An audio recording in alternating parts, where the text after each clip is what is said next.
If you want to support our podcast financially, please visit patreon.com/IIMBSB. Also, email us with questions or ideas at imaypodcast@gmail.com. All right, today we talked to our friend Sarah Natsumi Moore. She tells us about Tantra retreats, which have been really helpful for her. We talk a bit about the enneagram and her marriage and other relationship wisdom.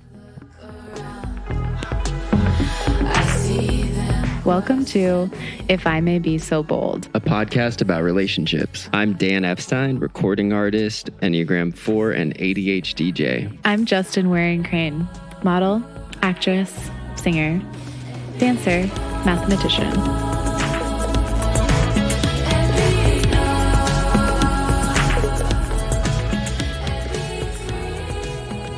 What's the thing in Enneagram, though, whereas 4s, we're supposed to go towards 1s, right?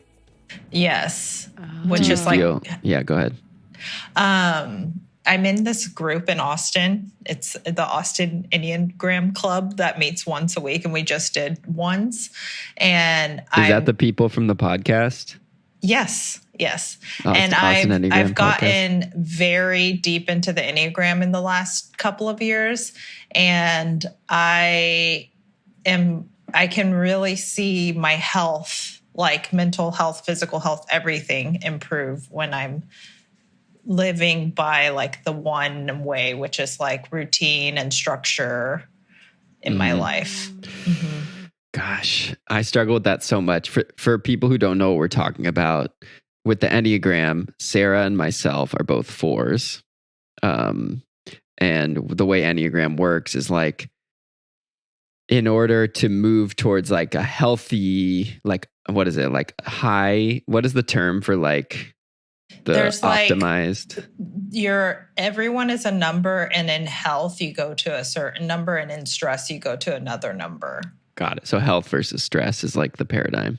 So yeah, for 4s, we are meant to go towards a healthy 1, which 4 is like the individualist, right?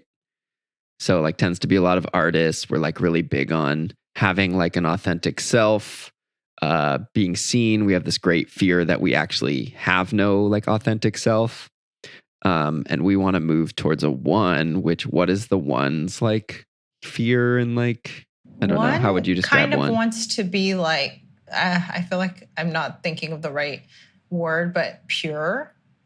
Like in a way, it's like wanting to be the best version of themselves and like having like a fair, pure world and wanting to embody that in themselves. But it can come out in being like justice oriented or just being like obsessive about like their own personal like nutrition or something, or it can come out in like lots of different ways. But 1s tend to like thrive on kind of like order and structure and like kind of following the laws. But they could sometimes be making it up themselves. And like in unhealth, they can like project that onto others. Right. And then the 4, because one of the 4 things is like we're very into our feelings and we're very in touch with our feelings, and our feelings are ever evolving. And 1s are kind of like, who cares how I feel? I'm still going to like get up and meditate because I said I would. And that's why I think 4s are like, I'm an artist. I do what I want. And I feel this way right now. And that can like produce beautiful things sometimes, but then it can also be kind of like a chaotic and sometimes reckless lifestyle. And so if you move in health towards 1, then you're kind of learning how to not be controlled and dictated by your feelings all the time. Gosh, I'm so scared of that. Of the structure piece? Well, I just feel like really like I guess I feel like in my life, I have felt like I had to be different, you know, based on other people's ways of doing things. So I think I get stuck in that because I'm like, want to give myself permission to just do what feels good to me. But then what you're saying is like that actually there's this path for people who are fours to just be like, okay, the feelings are going to be there no matter what. Just move, just do the thing, just like move through it. And like ultimately it leads you to like a more like fulfilled existence. Well, I guess this can be like growth for any personalities, but it's kind of like if you don't feel like exercising or you don't feel like practicing, like if you're studying to, like I'm learning how to play the violin and I'm like, oh, I don't feel like it. But it kind of takes that discipline, the one discipline of just doing a little bit every day to grow in that, you know? And so I think it's like a delicate balance. Yeah. Because you don't want to be like too hardcore, or I don't want to be. So I just kind of try to like dance in that. Cool. And then Justin's a 9. What is she supposed to go towards? Which number? I think a 3 in health. Oh, yeah. Because 3 is the achiever. Yeah. Yeah. In a way, because I don't know if you guys know about stances, but 4s, 9s, and 5s are in the withdraw stance. And so in a way, when we're like feeling depressive, we move away from life. So 9s do it in 4s just kind of get depressed and melancholy and go into like a shame state, or that's my way of doing it. And then 9s kind of go into like, I don't know, like creature comforts or like inaction, like avoiding, just like not like maybe be doing a lot of stuff, but like procrastinating on what they're supposed to be doing. Yeah. And so when a 9 goes to growth of 3, it's similar to a 1 where 3s are so success and achievement oriented. They focus on the job that needs to get done and go for it. Whereas 9s do the withdrawing thing and 4s also do the withdrawing thing. And so maybe that's why our health are those numbers that are just like action oriented. Right. Yes. Yeah, that's interesting. Yeah. I'm trying to move towards things that I want this year rather than just kind of like moving away from the things that I don't want. And it feels cool. Like I'm definitely scared of, I guess, trying and failing, but I kind of also feel sick of just like giving up, you know? What is your, I'm always curious about 9s, like what is the fear or what makes you not want to move towards what you want usually? I think it's like fear that it's gonna be like just too chaotic and scary, and like it's gonna take, I'm like not gonna be at peace, even though actually I think like I'll be at greater peace if I'm like moving towards the things that I want, and like even if I'm failing, at least it's like in the direction of what I want. But it can just feel like too scary to even try, because I'm like maybe my life is gonna change and I'm not gonna feel peaceful inside. So it really is that feeling of like, this is going to disturb me, so I'd rather not to do it. Yeah. Yeah, I think you have really fear around being disturbed. Yeah. I noticed that. Yeah, I really do. Cool. So yeah, it's a good way to put it. So Sarah, we're so happy to have you. Thank you. I'm happy to be here. I don't know how to introduce you even. I mean, you're like so class in the classic ENFP sense. You are such a student of life from what I know about you. You've done a lot of really interesting healing and spiritual experiencing. How would you want, like, how would we say like our guest Sarah is there anything that comes to mind? You can also like do this later. You can also like send us a like sexy little bio for yourself. Oh, okay. If you want. Yeah. I mean, I feel like most people in the straight world, in the normal world, the norm core world, see me as a photographer because that's my like Instagram page and that's my career and my job. And so I think most people see me as that. And then when I'm when I'm not shooting, I'm basically off on like study. Like I do like therapy trainings. I actually got into grad school, so I'm gonna do a therapy, like a 3-year master's in counseling. Wow. I don't even know what that's gonna look like, because I also really love photography. But I think when I picture myself like 10 years into the future, I don't really see myself as a commercial photographer. I see myself doing therapy.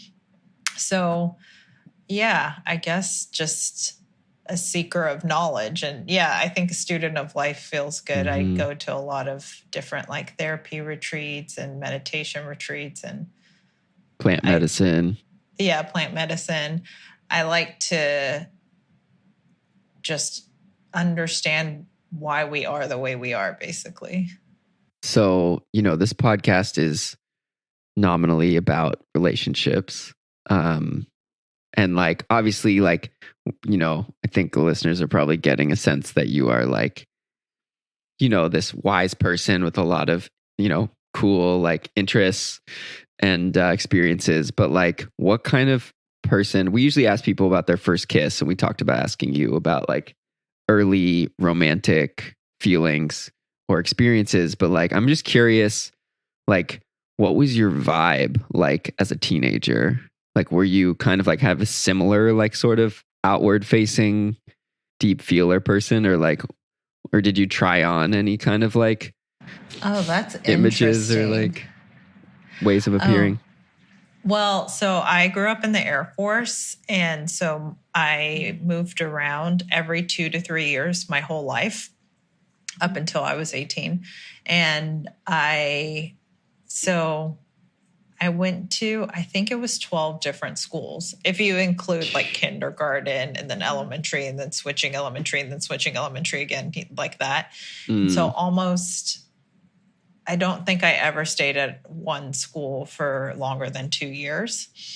And so I kind of grew up, I think I learned a lot of like social skills by observing.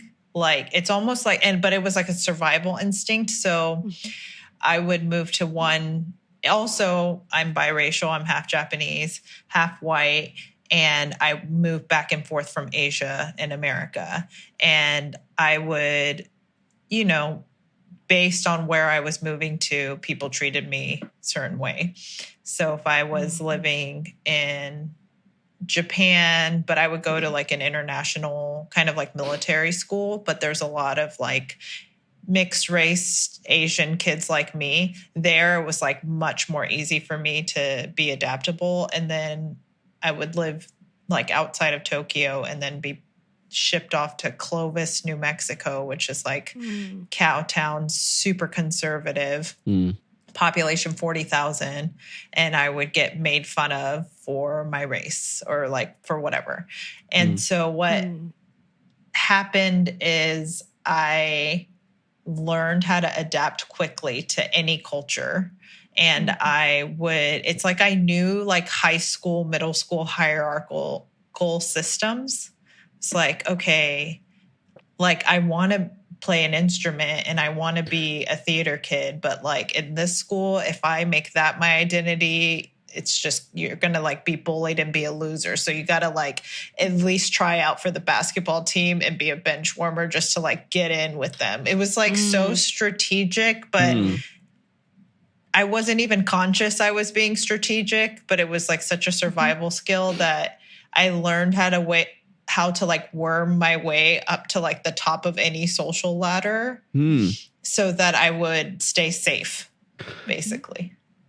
Wow. That's so smart. I relate to that so much. Really? I did that too. I mean, I didn't move around, but like, I don't know. And I've attributed it to having had really low self-esteem in like adolescence. But for me, like my survival brain was like, these people have power and like, they're on solid ground. And like, I want to be on solid ground, like so badly. And I kind of lament it because I'm like, as a like Enneagram 4, I'm like, I didn't like develop like a certain like, fuck it, this is who I am attitude or something. But that was just like, I was really compelled in that exact sort of same mindset and direction. I wonder if it's our combo of being both ENFP and Enneagram 4. Because I think the ENFP in me is like, everybody has to love me and I have to love everyone. And then, but there was the 4 in me that always wanted to be like, it's like I would try to get in with the cool kids, but be the freak of the cool kids. But I still like could. Yeah, but you were legit. But I would still like get invited to like the cool parties and stuff like that. Right. That was the way I needed to be, a rebel within like the structure. Group. Yeah. And then, so were you attracted to like boys or girls or in that group? Like, oh, that's interesting. Who was I attracted to? I don't know if it was necessarily I would be attracted to like my taste was always like surprising, but even to me, it would be it wasn't like had to be in any group, any race. It was just like like the goth drummer kid I'm obsessed with, like very extremely so for like 6 months, and then the middle school dropout who just works on cars that I pass by like that. But I would also like go for the homecoming king too, So, I mean, I had a lot of crushes. Was there any sort of like common thread that you can look back on now with those crushes that you were maybe what you were attracted to in them? I don't know. I don't think so. They were so different, a lot of these people. I think my attraction, and it's still the same, is like it sort of sneaks up on me. So like I'll just be next to someone at my coworker, and then like 3 months in, I'm like, oh, am I in love with you? It's like that feeling, which is why online dating has been really hard for me. Because I want it to like, I think when it's like front facing, like, do you like me? I like you. I freak out. And then I just run away. Yeah. Can you say more about that?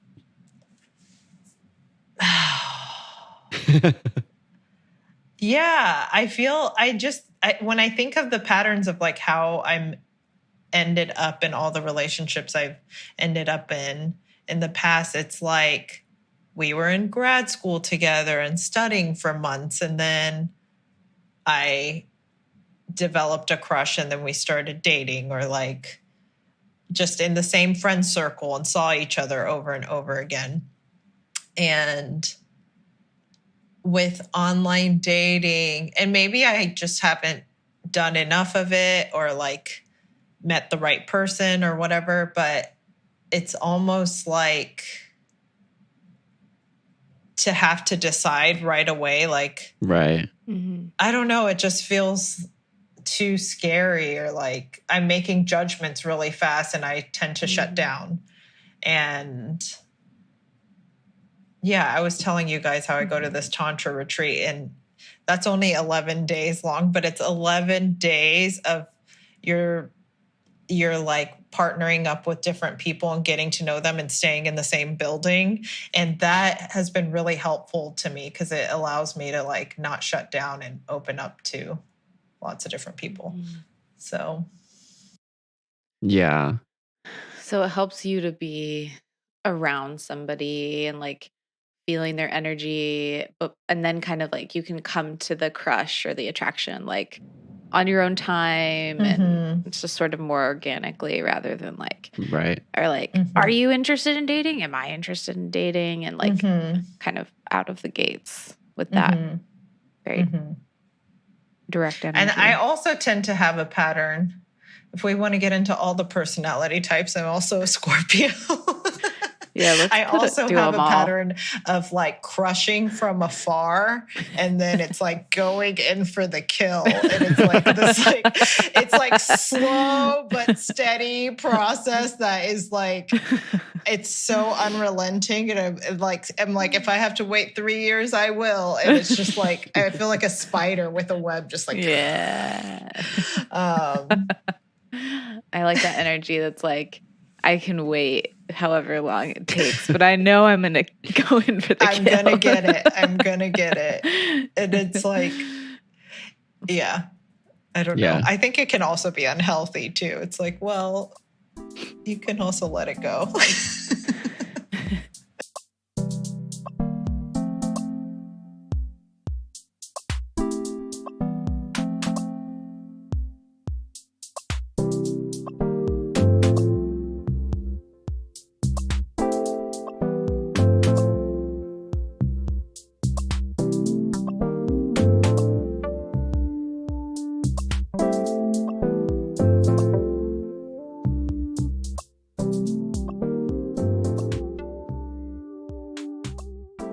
Yeah. So you, can I bring up the fact that you were married?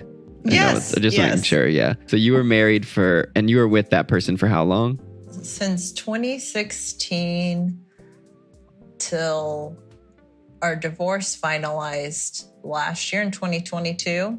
Mhm. But we were like separated for 2 years of that. So like together for 4. Right. And then, yeah. Mhm. Yeah. And then, so like by the time you were single, it had been a few years, been like several years of being in one relationship, and you guys were monogamous, right? Yeah. So I'm always interested in that, like just the experience of becoming single after a while and like being kind of a different age than when you were last single. Oh yeah, that's interesting because I feel like he and I started dating. I think I met him right when I turned 30, and I'm now 38. And was that 30? Yeah, something like that. 30, 31. I think I got married at 31. And I'm like, how did everything fly by so fast? But I remember feeling when I met him and got married, on paper, I felt so on the right track. It's like, met the guy at 30. We're getting married at 31. We'll be married for a couple years. Then we'll do the kid thing. And like at 34, I was like looking to buy a house. And I felt so like as a 4, it's weird because it's like in a way I want to like banish what normal society does. And I also want it at the same time. So I almost felt like I always feel like a freak, like I'm never doing anything on time or I'm never doing anything the right way. And so for once I was like, I'm doing it. Like I'm buying the house. I'm have the wedding. It's all working out. I'm getting married. We're going to have a baby. And it just felt like I'm ticking off all the boxes of the American dream and it's happening for me. And then we literally started trying for just a couple of months. And then I had this sudden realization at an ayahuasca retreat. It wasn't sudden. It was like subconscious coming up to consciousness of like all the ways the relationship wasn't working and all the ways that I needed to work on myself and wasn't ready to become a parent yet, and definitely not in this relationship. And so that was this whole journey. And that was like 2 months before the pandemic. And then the pandemic happened. And then we tried and it didn't. And then we decided to separate. And then it's like I blink and I'm 38 now. And it's like shocking to me. And I feel like now I feel like an outcast, you know, just like all my friends now have like gone on to their first kid, bought their houses here in Austin anyway, and on to their second kid, and they're like doing the thing. And I feel like so off my timeline. And when I first got out of that relationship, because for a lot of it, I felt secure and felt like I found someone and felt settled in it, that when it unraveled, it's almost like I couldn't stand the feeling of being untethered to anything, that I was just like trying to find anyone and pair up with them. Like, are you my next husband? Are you my next husband? Let's be together. Because I didn't want to really feel the feeling of loss. And that was not working, because I feel like I was like out the gate coming off so thirsty to they could smell it. I'm like, hello.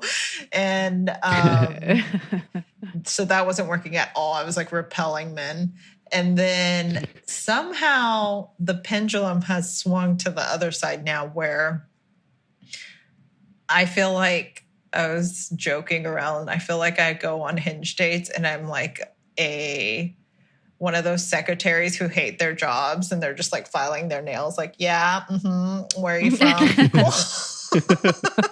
All right, I'll let you know if you'll get a second date. Like, that's my vibe now. And I'm like, neither one of these. Yeah, exactly. Neither one of these things feel good. It feels like, I guess whatever, like not secure attachment. But that's where I'm at right now. God. I want to go back. Go ahead. And we can edit this out if it's too much. But I remember you saying about that time where you were trying to get pregnant, that then you later realized that you were like subconsciously maybe never having sex when you were fertile, and like it's you true. only realized later. Yeah, it's like your body knew something. Yeah, I think because I wasn't like fully. I want to preface this by saying, like, the person I was with, I was very much in love with, and it wasn't like, okay, here's a man, check, marriage, check. But, but there was this other part of, so there was like a true, authentic relationship happening. And there was this other part of me that, I don't know, a socialized part of me that wanted so desperately to like go by the book. And I think I was about to turn 35 at that point, and I just felt like I should have a baby now because this is the timeline. But if I were to like trust my body didn't want that. And so I was doing all these like weird, it sounds like manipulative now, but it's like I wasn't even conscious of it. It was just like somehow I was forgetting to have sex in the fertile window, except for maybe one time, Whereas if I really wanted that, I would be going for it, Right. It's really speaking to me the way you're articulating like this natural, well, and socialized, I guess, desire to feel like you're thriving, like to feel like your life is like, what's the word? Like, I guess abundant is one way to say it, but that's not really what I'm trying to say. But like, and how you grew like attached to like having that. And I think I've gone through multiple periods in my life feeling that same thing. And I think I don't know how to make sense of it really, but it's like, I mean, I'm thinking about like in movies, how like the character you were identifying with is always looking at everybody else, like going about their lives like robots or whatever, like, okay, like we're doing it. Or I'm thinking about how on Instagram, when I see someone who I feel like is clearly trying to portray that like things are really going well for me, I like reject it so strongly. I don't really have a point, but that's just, it's nourishing to me to hear you kind of like articulate that like pendulum of being like, well, actually like life isn't going to work out just like in this idea. I wanted it to. Yeah. Didn't work out that way. Yeah. But I think even like if I'm thinking about Justin and my relationship, like, there is this honeymoon period early on where it's like things are flowing and it's like things are building. And it's like you almost don't have to do any work on some level for a while. And now I feel like we're in the like freak part of the relationship again or something, like where we're dealing with like our freak selves together. And like it's harder, you know? It's what Krish and Amana calls movie 1 versus movie 2. Movie 1, they're like, I would start talking about a relationship. And this is our mutual therapist, by the way. All 3 of us have seen Krish and Amana. They're a married couple who are amazing. And I do therapist trainings with. And whenever I talk about like some kind of relationship, they're like, oh, but that's just movie 1. It's like they don't even count that first part because it's just all it's just all chemicals doing the work for you, and it's amazing. And then they're like, but once you get into movie 2, that's when the work starts. I love that it's these like those names are so funny. Movie 1 and movie 2. I know. They're like such normal names. But they're such a creative, like otherworldly couple, you know? Yeah. Well, the first time we saw Krish for our couples therapy session was probably like 6 months into our relationship, right? Justin was talking about how she had been conditioned to have these romantic ideals about what our connection should look like what a romantic connection. And Krish just went like, oh yeah, romantic love, such an illusion. Yeah. And I just loved the way he just like... He was like, all that bullshit. Such crap. Yeah. Yeah. There's a lot of ways we could go. I really want to talk about Tantra. So I really know nothing about Tantra. I mean, I know that there can be like a sexuality component or like a erotic component, but that it's like much, much bigger than that. And it's like I understand it as like a spiritual practice or like an ancient like sort of modality, wisdom, or I don't even know, like lifestyle. I hate that word, but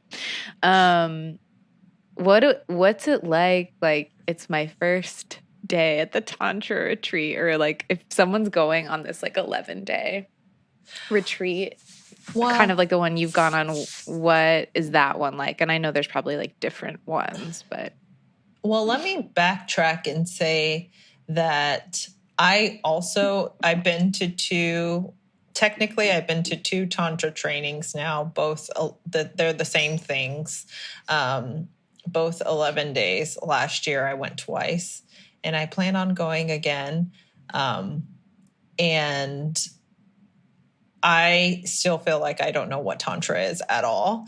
Oh, and I feel like... I also feel like there's a lot of different kind of schools of Tantra, and I just found this one place and it really resonated with me just watching their videos and stuff. And so I went down there to experience it. But the way they describe it is just opening up to life and learning how to they say like just learning how to say yes to life and learning how to get out of thinking and into your heart. So in a lot of ways, it's this beautiful, it feels so trippy. Like when I look around the room, I feel like everyone's tripping on Molly and mushrooms by day 9. You know, it's just like everyone's just so high. And when I FaceTime with my friends who were at Tantra there at that retreat, like I had gone home and they stayed on to do like part 2 or part 3. I could just see their little like MDMA Molly eyes, just they're like high on life.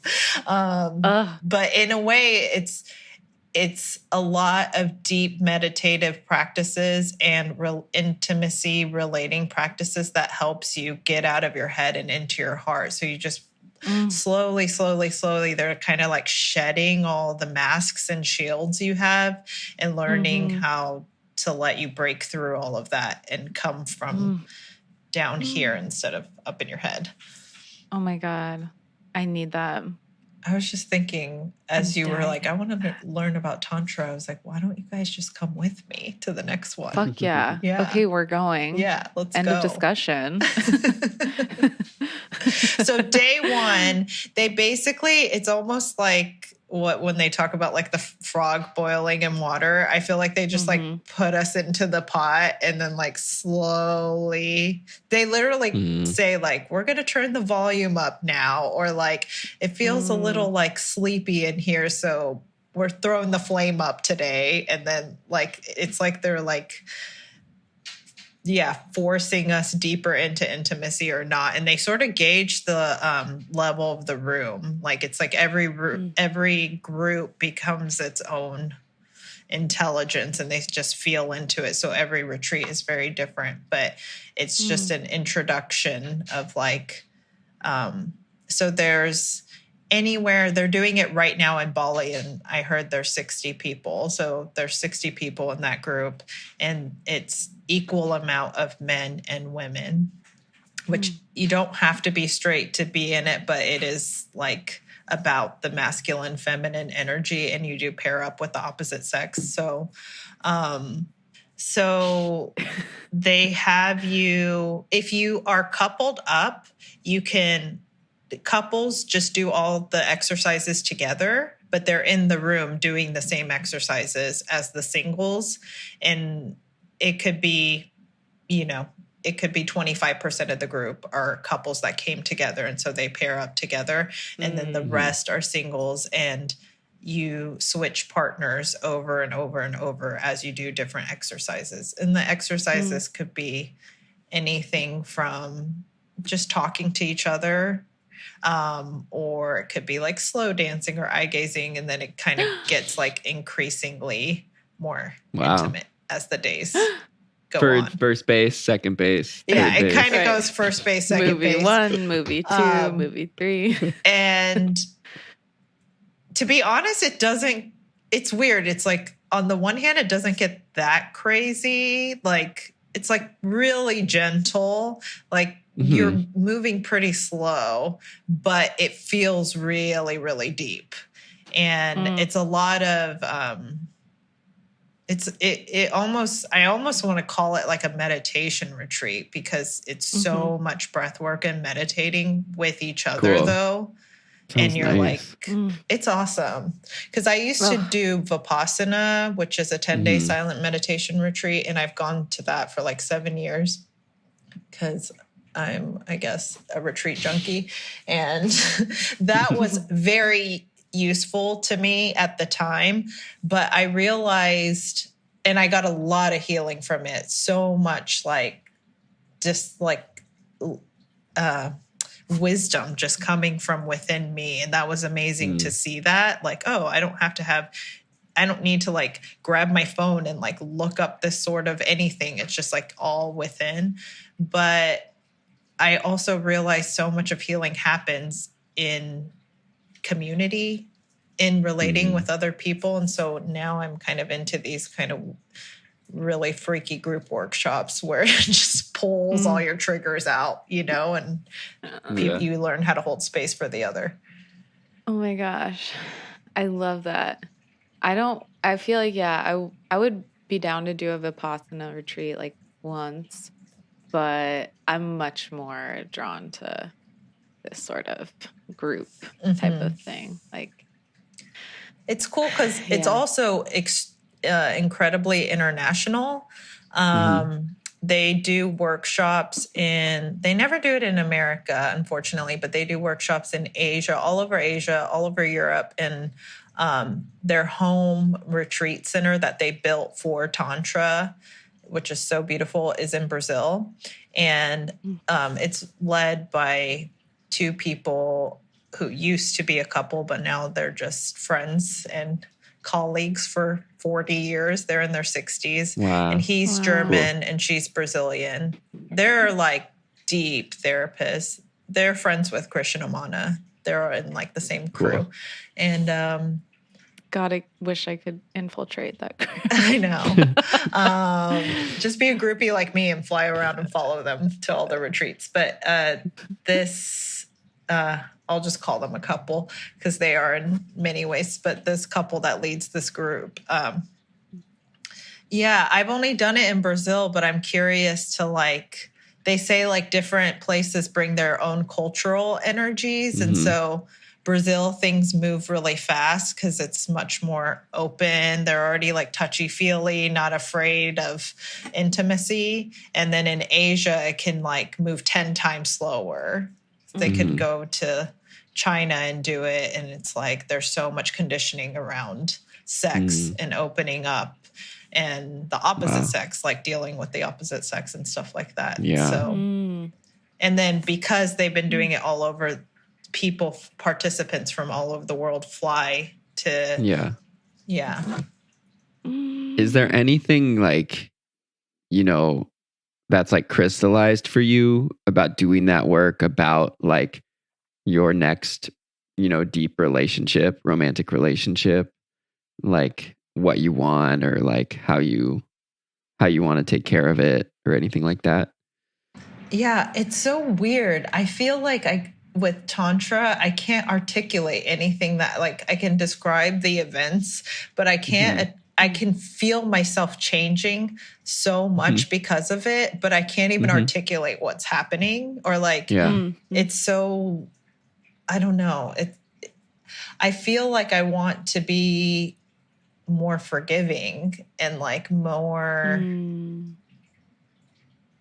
less rigid, I guess. It's not like I'm like, I went to Tantra, now I want to be polyamorous and like, you know, I don't feel that way at all. I feel like I just want to be more patient and more loving in general. It feels like like a lot of what I'm getting from it isn't even directly it might, because I haven't been in a relationship since going to these retreats, but it's more like how I want to be in the world and how I want to be in any relationship. So yeah, I mean, I think I hear some of what you're saying. Like I like can feel the ways in which fear does make me say no in these various ways in my life, or like want to like shut myself in, or like I'm afraid of being too, I don't know, like energetically available and open or something. So like that sounds really attractive to me, that the idea that it's teaching you how to like say yes, open up, etc. And it has also, on the opposite end of the pendulum, I've learned to say no, because you have to, I mean, sometimes, especially if you're going as a single person and switching partners and stuff, there are men there that just go for what they want, and you have to learn how to like set your boundaries. Yeah, I just learned so much about myself, like thinking about like in my 20s when I was single, I would just like hook up with guys, just get super drunk and go party and like hook up with guys. And maybe I didn't even want to have sex fully, but I just did because it was just like going in that direction. And there, everything slows down so much. You're not under any substances. They create this container of moving slow that you're really aware of all of your feelings. So if someone is invading you, like if it's being pushed to that next step and you don't want to go there, you can really feel it, that's what's happening. And then I, like the first time I went, I ended up in a situation where I like, you know, privately outside of all the exercises are very PG, but like, you know, after hours, people do whatever they want. And I like ended up in a situation where doing things I didn't want to do with a man, and I didn't even know how I ended up there. But I was so aware of it because I wasn't like wasted. And afterwards, I thought of it for a long time, and I was like, oh, wow. It's like part of my conditioning, or probably so many women who don't want to make waves, and you're already there and you've already gone this far. So let's just do this or that. And it was it was a huge wake up call for me, that then I came back to Tantra, and I just now I'm so in touch of my, like, I don't want to do this. Oh, I want to do this, you know? And Yeah. So that's been interesting. And then like learning how to communicate that in like a gentle way that's not blaming or making, because they're really big on like, you're not the victim. There's no perpetrator and victim, like learning how to like communicate your needs and taking care of yourself and not blaming the other person. It's like, it's very Sounds healing helpful. to like the feminine and the masculine at the same time, I think. Wow. Yeah. Sounds really so helpful. cool. Can you just give some more examples of the different exercises? So you mentioned like eye gazing and slow dancing. What else do they have you do? I feel like there's this thing that I don't even know if it's not even like a secret or anything, but I feel like there's this main thing that they do that if I explain it, it just feels like it falls flat. Like you just have to be in it and experience it. We can I imagine. will kind of explain it, but it's this meditative, like you lie down with a person of the opposite sex and you do this meditation where I don't even know how to explain the way, but you're lying down and you're kind of intertwined together, let's say. And so but you're able to be connected and like from the waist down, like your legs are kind of intertwined together, but then your head is further away from each other so you can look into each other's eyes. So it's like a tantric sex position, but you do it with like underwear and clothes on, unless you don't want to, and you two both agree to that after hours, you know. But then it's like a 20-minute meditation where you look into each other's eyes and you breathe like circle breathing, like into your mouth and out the chest, and it's like this full flow from your body. So okay, it's like I take your breath. Okay, you exhale. As I'm inhaling, I'm exhaling, you're inhaling, and it just does this like circular breathing in the one body and out the other body, and it's kind of like your positive, negative, like the sex of the man and the woman are like touching. And so it's this like you're connecting through the eyes and then through the breathing and through your sexual parts. Wow. And it's like when I first heard of it, I was like, what is this? But things get so weird after they introduced that about halfway through the retreat. And it's just like fun and games. We're just like eye gazing, playing around, like no big deal. And then that happens and the retreat totally changes. It's like everyone goes into like chaos land, and I don't know what it is about this exercise. It's like taking the red pill or whatever. It's like, all right, now we're in a whole different retreat, and then all your stuff starts. And the point of it is just letting whatever comes up. So you might, like, I've had many people fall asleep on me during this exercise, or I'm get tired and I fall asleep. One time, it was just really funny. So, like, me and a guy, we just laughed the whole time. Sometimes, like, something, like, they call it a ghost from the past, like a trauma or something might come up. And you might just shut down and start crying. And so it's this, I guess it's just learning, like, how to hold space for the other person. And you're being witnessed the whole time by each other. Yes. Which is wild. And it's like, I guess it's leading up to Tantra too. You go in with a partner, everyone's partnered up, and you learn slow sex. And which I haven't done yet. And I don't know when or if I will, but it's kind of like leading up to teaching tantric slow sex, which is just allowing what is. So if you don't want to do anything, or if you only want to be touched in a certain way, or if someone is going through a big process, that is included in the sex. It's not like sex has to be this one way with an orgasm at the end. It's they kind of just move away from this goal and just you go into presence. And so the whole retreat, you're doing so much meditation. You get up at 7 a.m., you do this like crazy dynamic meditation where you're just like releasing and moving your body. Then you meditate and do breath work all day. Every single day at 6, you do Kundalini meditation. So you're doing meditations all day long to help you get out of your head, to get into presence. So when you're doing this kind of practice, that may or may not lead to sex, because at that point, if you're partnered up, then you can be in that position and have sex. Or if you just want to keep it to the meditation, you can. You're kind of learning how to have sex in a tantric way. So that's what they're building towards. Oh my God. But it's just, I need to do this. to be clear, so in that exercise, your crotches are like touching. Yeah, it's like that. So have you been, it's like that. Have you been in the situation where you're like, having my crotch next to this man's crotch is like not something I want to do?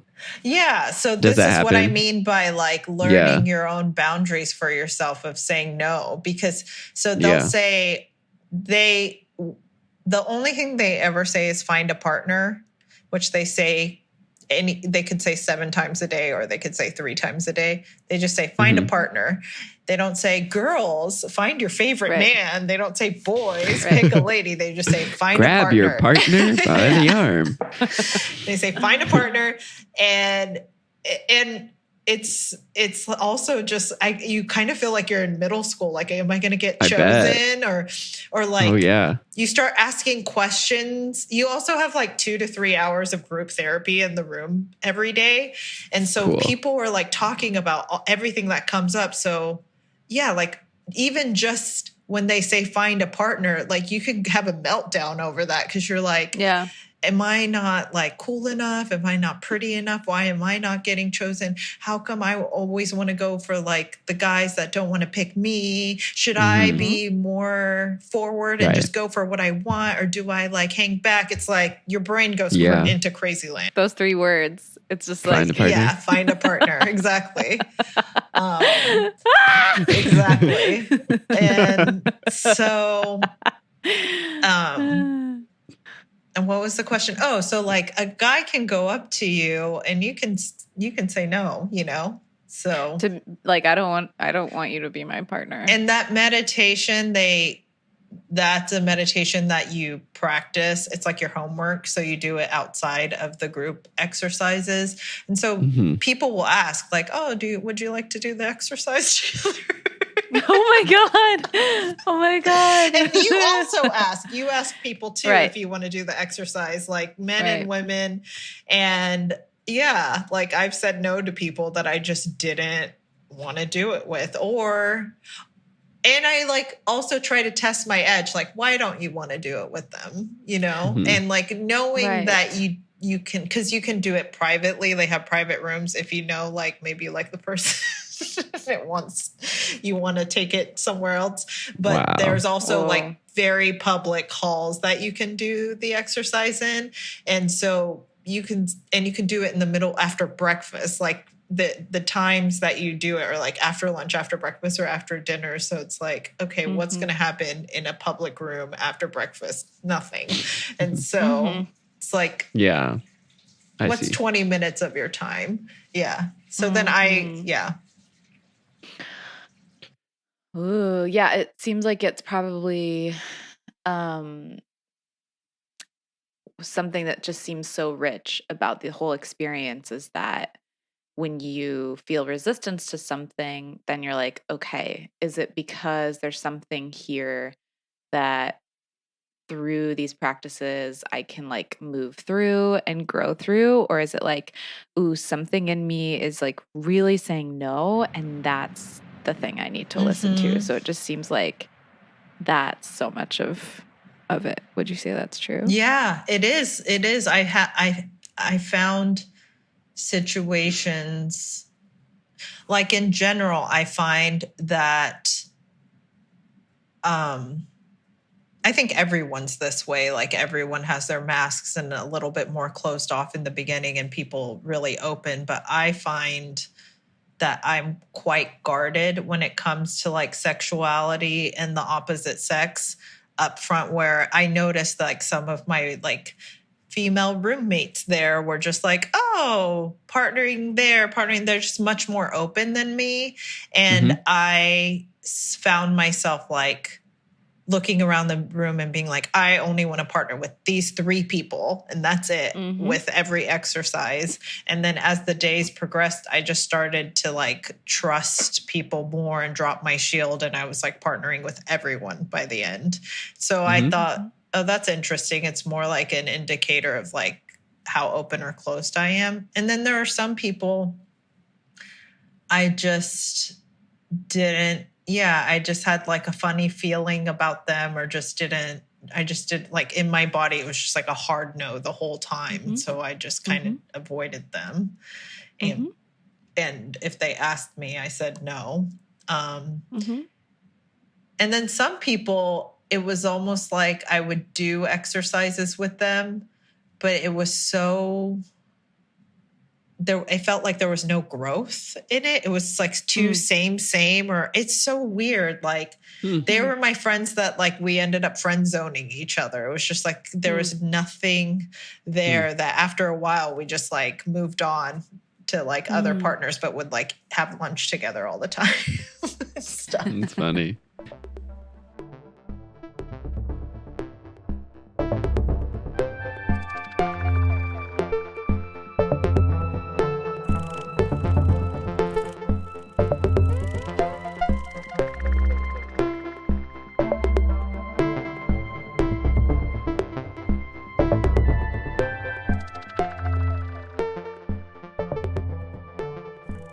I think I would like to explore what you were telling us when we spoke the other day, which was since you got out of your marriage, you said you've had some of your attachment stuff or like deep emotional stuff coming up in your friendships. Can you tell us about that? Yeah. I'm wondering if I've been thinking of it from like an attachment stuff, but also from the Enneagram 4 thing. And I'm curious about your experience with relating with people. But I think it's like a codependency thing plus being a 4, where I somehow did not learn like if you don't have anything nice to say, don't say anything at all. I like somehow took it upon myself that like I should be authentic and real and say like I'm doing this person a service by telling them the truth about them and what everybody is thinking but will not say. That's literally the root cause of like every breakup I've had. And it's taken me this long to be like, oh, maybe you just don't say any of those things, you know? And I don't know where that comes from. I don't know if it's a 4 thing, because we've talked about it in my Enneagram group. Like sometimes when a 4 is being unhealthy, they can be authentic to the point of being mean. And I think that's happened. I've been that for sure. And then I used to live in Amsterdam and I worked for a Dutch company, and the Dutch are very blunt. They're just very direct. And so I would like design something. They'd be like, hate it, start over. And then I found Americans being like, oh my God, that's so lovely. Love it. But could we just like tweak a little here and there? And like, I sort of appreciated whenever I would just have someone just tell it like it is for me. And so I think I like started adopting that personality in myself and thought it was like the more true way to be. And then I realized I was just like hurting people's feelings. And then I've had like and bringing it back to since my divorce, it's like, I think because I was single, I think a lot of your crazy shit comes out on your romantic partner. And it's like it's the safe space where you can almost like a toddler, like testing the waters. Like, are you going to put up with this? Are you going to put up with this? You know? And then when you don't have that, I saw it like leaking out in all these other places in my life. And so it would like happen with friends and just any relationship. And yeah, I think I'm a late bloomer learning how to like the energy's still there, you know, it's like, but then when you don't have a primary partner where you're sort of like bouncing all of your energy off of and like going to with your emotional needs and like acting out behaviors, like then it can, kind of like spew. It's like the energy's still there. It's just not being channeled into this other person. It's not being channeled onto someone. And I wasn't learning that it's not okay to just throw it on other people. So I was just like, well, now it's going here without really thinking about the consequences of that. But no, I actually haven't really had that so much. I think I feel like when I have like a negative feeling towards someone else's behavior, I'm like, uh-oh, this is really bad for them. You know, that like, I think this, you know, it's like so powerful that like, I think this is bad or not like attractive or whatever. When that actually can keep me from saying it because I feel like it's going to hurt them so much or something. I think that's maybe a healthier way to go about it, to think like that than what I was doing. Wait, so Dan, you're saying that like if you have a negative view of someone or what they're doing, you're like, oh man, that like really sucks for them. Like even though they don't know that you're feeling this way. It's more that like if they knew that this is how I felt about it, like their life would like totally disintegrate. Which is a sort of like overblowing your importance a little bit, right? Yes. Like this would ruin them if they knew I felt this way. Yeah. That's funny. That's right. Yeah, I mean, I think about so many times where I've like wanted to say something to someone and I'm like so indirect and I'm like, maybe, you know, I'm like tiptoeing and like that feels so like I don't like that. I hate you know? that. I fucking hate that. Yeah. I don't want to live like that. That could be more hurtful to the person too. You know? Right. I think it's a delicate balance. It's like, because I think a lot of times whenever I would say something, it came from this place of like, I know they want to grow, so maybe they want me to like let them know what's going on for me, you know?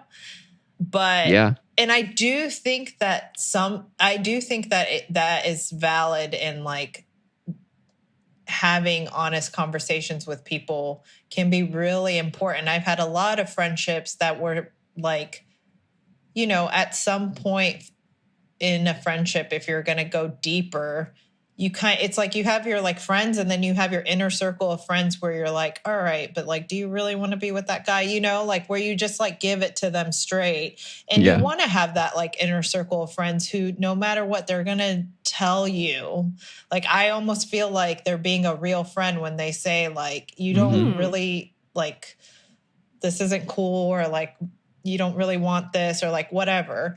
So it's like, I think I'm just learning how to dance with it though, like finding the right time and place. And I haven't been always right, you know? Yeah. Yeah. That sounds like good work. Yeah. I mean, in familiar relationships, it's really hard to know when to work for something to be deeper and when to just like try to focus on the interactions that you can have that are not triggering for either party. You know, like that's a huge one. Did you say in familiar or familial? Familial. It could be in just close or someone you've known a long time that's in your life or whatever. Well, I feel like we have a lot here, but Sarah, how do you feel about talking about your friend breakup? Like even more specifically, I think like I had like 2 friend riffs. One was like a full breakup and one was like a riff. And it was both in situations where I sort of like called them out on some action where like I deemed it like wrong or annoying or like whatever. And and then it really hurt their feelings because I also wasn't like tender about it. I was just, but I also felt like they were doing something to me. And so I like shot back, you know? And so it wasn't like I'm observing from afar that you're like this. It's like an interaction between us that felt. But what I guess I've just been thinking a lot about, I guess because I also went through a divorce and then had these 2 friend breakups at the same time. Meanwhile, I was like also getting a lot of friends and becoming close to many people. So it's not like, oh, I have this pattern, I'm losing everyone in my life. But it just had me thinking like, hey, this is something to look at. And like, I don't want to make myself feel or be like, oh, you're such a bad person, you have friend breakups. Like probably just like we have boyfriend relationship breakups, it's probably normal to have friend breakups too from time to time. But there's something that feels almost more painful about it. Like it's expected that some romantic relationships aren't going to work and you're practicing with each new person and growing. But like a friendship feels like it should just always be there. I don't know. It's like there's no definition around it. So when it has a closure, it feels more painful. Right. Well, yeah. There is something so pure about friendship where it's like no one has to be involved in the friendship. It's like you're choosing to remain. And it's not like there's not like an actual limit on like how many friendships you can have or a defined one. Like it's pretty indefined, like how many you want to have. Hashtag ENFP, we have to have 150 best friends. I always want more. Yeah, the more. It's like I have 300, but this one didn't work out, so I'm going to fixate on this forever. Yeah, I was searching on Reddit about friend breakups, and there was a lot of stuff of like friend breakups are actually more painful than romantic breakups. Anyways, Why is that? I don't know. Because we're like not prepared for it. We're just not prepared. Well, I think for that it's to expected. happen. It's assumed that everybody who has romantic relationships in their life will go through breakups, and it's like a thing. But a friend breakup is like, it's like, I don't know. It's like a different type of like consenting or non-consenting, I feel like, than it is in romantic relationships. Or it feels that way, maybe. I also feel like I don't quite understand the definition of a friendship, which is maybe goes back to like since my divorce, my stuff bleeding onto like friendships because I kind of wonder if like friends are just supposed to be like shelter from the storm where you're just like hyping each other up and like loving. And sometimes like with romantic relationships, it goes to movie 2 where it's not the honeymoon phase anymore and the work happens. And I find that with my like besties where we've been friends over 10 years, it kind of goes to movie 2 too, but it's like a movie 2 light, you know, it's like a light version of it's like, we're being very supportive and loving each other, but like sometimes like shit comes up, you know? And, I don't know if I'm like quicker to like go there because, and that's what like damaged these 2 friendships. It could have been a combination of things. It's like the pandemic and everything was stressful. Also, I was going through a divorce, so I was like maybe not so emotionally healthy and balanced. And then I like, do you know what I'm saying? Yeah, I mean, it could be a lot of things, but what I'm thinking about is like movie 2 is hard, right? Movie 2 is like you're in the muck with that stuff, and someone could even think and say that they do want to be in movie 2, but actually when movie 2 starts to happen, they're like, no, I don't like movie 2. But like, so, everyone's dealing with their own sense making too. I feel like But I do feel like in my friendships, I'm like, I know the people in my life that I'm like, they want to have healthy conflict and they see the value in us like having it and it being important for closeness. But I definitely have had the experience of people who I feel close to being like, I don't want you to say what you really think about this. I just want you to tell me I'm great and the guy who broke up with me sucks. Right. And like I did everything right, you know? Mm-hmm. Right. That's definitely, that happens. I think this is where like I don't even have it like, oh, in hindsight, I could see this is why. Like I'm still like kind of wrapped up in it because I'm like, yeah, is a good friendship someone who's just like, you're awesome and they suck, you know, all the time? Yeah. Or is it something deeper, you know? And I think it's a little bit of both, or there's not one right answer. And I'm just like figuring that out. And these two relationships falling apart was just like eye-opening for me to look at, oh, okay. Like, you can't just say whatever's on your mind. One, and two, like what kind of friendships are you trying to cultivate? And three, like what's a more like refined way of being so that you can still stay friends with people.